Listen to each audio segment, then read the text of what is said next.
ये कहानी वाकई रोंगटे खड़े कर देने वाली है क्योंकि इसमें अपराध की उम्र और निर्दयता दोनों ही सामान्य समझ से बहुत बाहर है। अगर देखा जाए तो दुनिया के अधिकतर सीरियल किलर्स ने अपने शुरुआती हिंसक व्यवहार के संकेत बचपन में ही दिखाए होते हैं, लेकिन सुमित जैसा मामला जहां इतनी कम उम्र में हत्या की लत लग जाए, बहुत ही दुर्लभ है। वह 8 साल में ही अपराध की दुनिया में दाखिल हो चुका था। 3 मर्डर करने के बाद भी उसके चेहरे पर कोई शिकन नहीं थी, ना ही किसी बात का पछतावा। पुलिस के सामने वह मुस्कुराता था, पूछने पर कहता था कि ऐसा करने में उसे मजा आता है। सबसे कम उम्र का ये कातिल बिहार के बेगूसराय जिले में जन्मा था। जिस उम्र में बच्चे तीसरी चौथी कक्षा में पहुंचते, उस एज में बिहार का एक बच्चा खौफनाक वारदातों को अंजाम देने लगा। अपराध की दुनिया में वैसे तो तमाम कम उम्र के क्रिमिनल हुए, लेकिन बिहार के सुमित उर्फ अमरजीत को दुनिया का सबसे छोटा सीरियल किलर माना जाता है। जब वह 8 साल का था, तब उसने कथित तौर पर 3 लोगों की हत्या कर दी।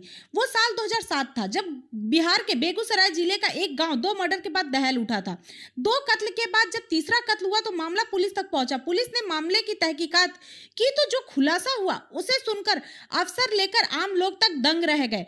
ये कत्ल 8 साल के सुमित ने किए थे। पुलिस ने जब उससे इन हत्याओं के पीछे की वजह पूछी तो उसकी बातें सुनकर सब हैरान रह गए। उसका कहना था कि लोगों को मारने में उसे मजा आता है। सुमित का जन्म 1998 में बिहार के बेगूसराय जिले के एक गांव में हुआ था। उसके माता पिता बेहद गरीब थे। जब वो 7 साल का था तब उसकी बहन का जन्म हुआ। गरीबी के चलते 2 जून की रोटी के लिए परिवार को जूझना पड़ता था।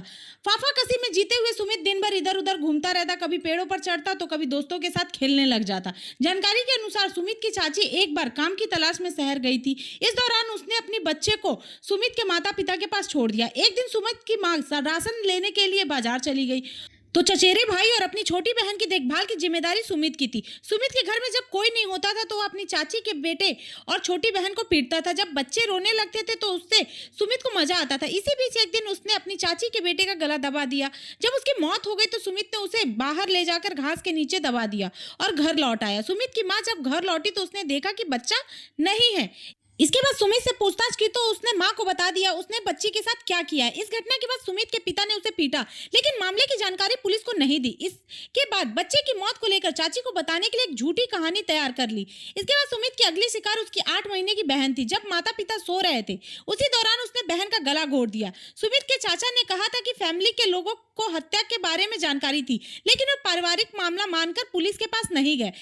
साल 2007 में जब तक सुमित ने तीसरे बच्चे की हत्या नहीं की तब तक पुलिस को कोई जानकारी नहीं थी। सुमित की अगली शिकार पड़ोस में रहने वाली खुशबू नाम की 6 महीने की बच्ची थी।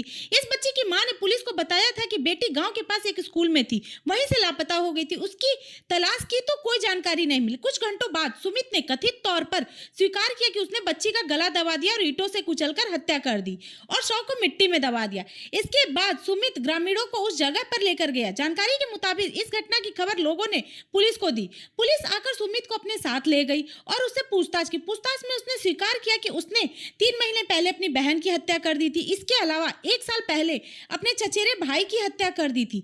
बता दें, पुलिस ने जब उससे पूछताछ की तो उसने पहले उनसे बिस्किट मांगा, फिर सारी घटना की जानकारी उन्हें दी।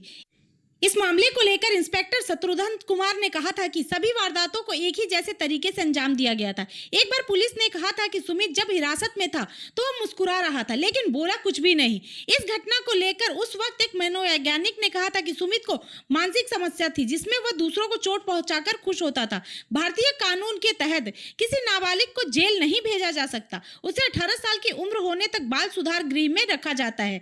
सुमित के केस में जब मनोचिकित्सकों ने स्टडी की तो यह माना गया कि उसे मानसिक विकार थे। हालांकि वर्तमान वह कहां है यह स्पष्ट नहीं है। सुमित अब 24 साल का हो चुका है।